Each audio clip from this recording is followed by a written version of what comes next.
Welcome, family. Good to see you all again for another book review. This time we got The Land of Osiris by Stephen Mehler. Now, I know I've been Egypt posting a lot, and between the last book review and the last few adventures, I promise I'll take a little break from it for the next episode. We'll do something a little different. But I do have to show some love and appreciation for this book. If there was any one book that I would recommend taking before you go to Egypt, it would be this one right here. If you ever end up visiting that place, which I highly recommend. The reason why I say this is when I went to Egypt, even as an Egyptian, when I was going to these sites, I didn't know what questions to ask. I didn't know what I should ask, and I didn't know what was allowed to ask.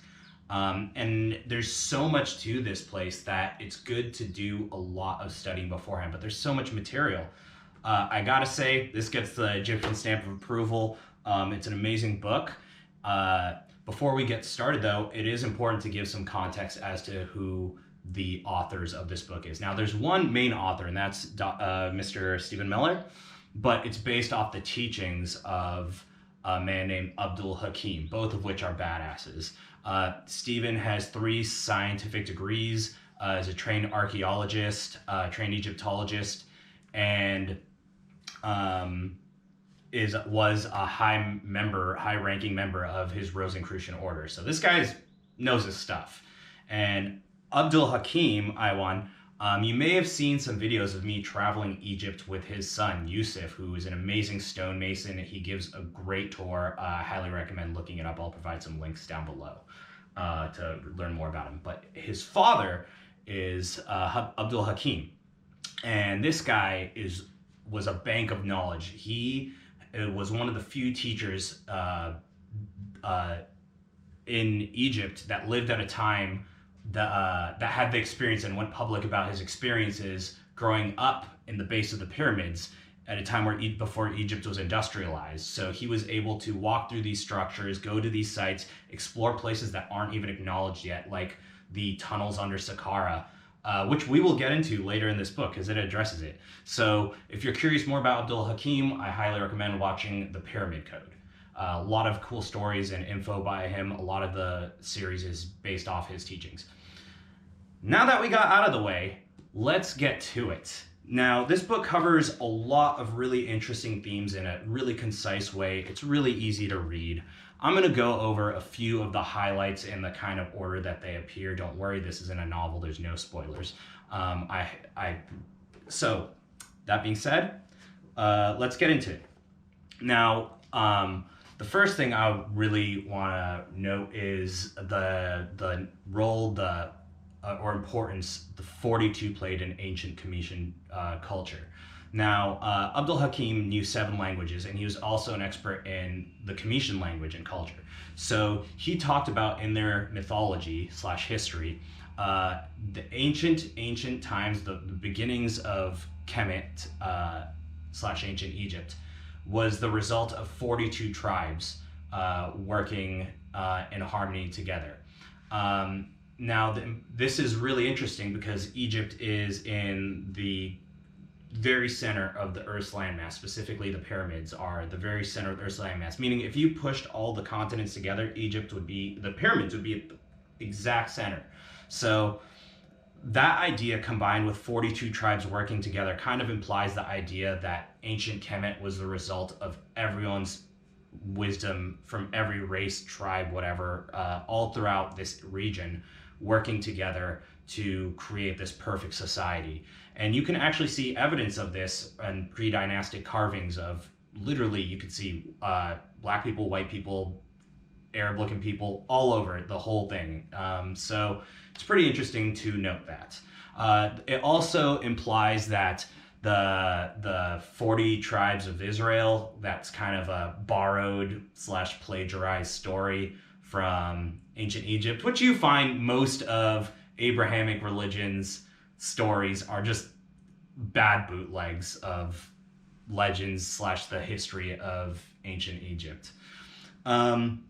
Later on, we get into the importance water played in Khemitian culture. Now, yeah, that sounds obvious. Water is important to everyone. They lived in a desert. But the Khemitians paid very special attention to water. They had several different words. Like, I think, for example, like Sanskrit has 80 different words for describing water, plus like different properties of water. Khemitian culture is very similar in that respect. The same way we might like be like, oh, that's alkaline water, that's fresh water, that's salt water. We attach the word water plus adjective or adjective plus water to describe it. They just had their own words for it. They paid very special attention to it. And this gets interesting because, as I mentioned, Saqqara has like, and all over Giza, all over the plateau, tunnels and what seem like ducts. And we don't quite know the purpose of all these structures, but it's theorized in these books that that this was channeled. These were channels of some sort, underground, a giant underground channeling system, because, well, it gets into, as the theory proposed, not proposed in this book, but examined in this book, that a lot of these structures were built around a time when there was a proto-Nile. I think it's pronounced the Ur-Nil, is what they called it. And the structures are aligned with where this water would flow. And same with these ducts. Now, apparently the Khemitans paid very special attention to the difference between water that flows underground and above ground, and tried to utilize the flows and currents of above ground water and underground water to do special things with their buildings / temples. Now we can get into what that was, and the book goes into a couple of theories. It often props up the amazing Christopher Dunn, who's an aerospace engineer, veteran engineer of 18 plus years. I think he was a military aerospace engineer for 18 years. I'm not quite sure on the military part, but he proposed a theory of the Giza power plant. Now we could get into that, but I highly recommend watching lectures or reading Christopher Dunn's books. So later we get into, the book starts moving up from the talking about the Proto-Nile, the underground structures, the alignments of these buildings, and towards the end Stephen starts addressing what we call the more fringe theories about Egypt regarding maybe extraterrestrial communications and Atlantis. And it's really interesting because I gotta say, when it comes to ancient Egypt, nothing's out the window. That place is far, far, far crazier than what we're told. I've been there, you can see the videos.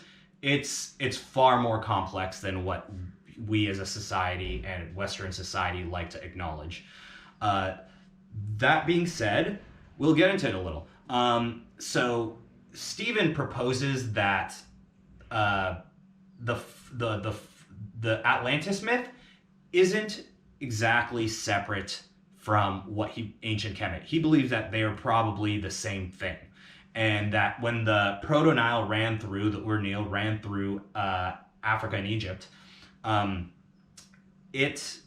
landmass kind of reflected a bunch of different islands where that giant river ran through, and that's where the 42 different tribes must have like set up, and that's why they were separated a little but able to work together to build this society. So he believes that idea is pretty much just describing ancient Khemit. Then it kind of talks about potential connections with our favorite aliens, the Anunnaki. On page 172, or actually this is page 178, that there is a small town in the Mediterranean Sea in northern Egypt in the Delta region that has the name Nibiru.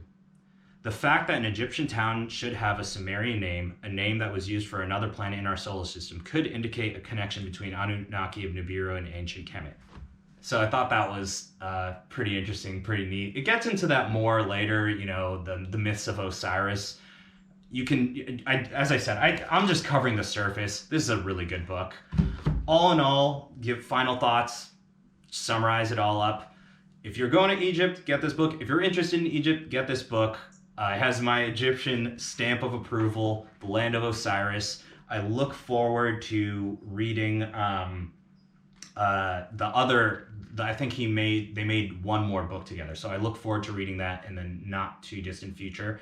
And I hope this video review was helpful. And if it was, please consider giving a like and subscribe. And I look forward to seeing you in the next one. Next adventure coming way soon.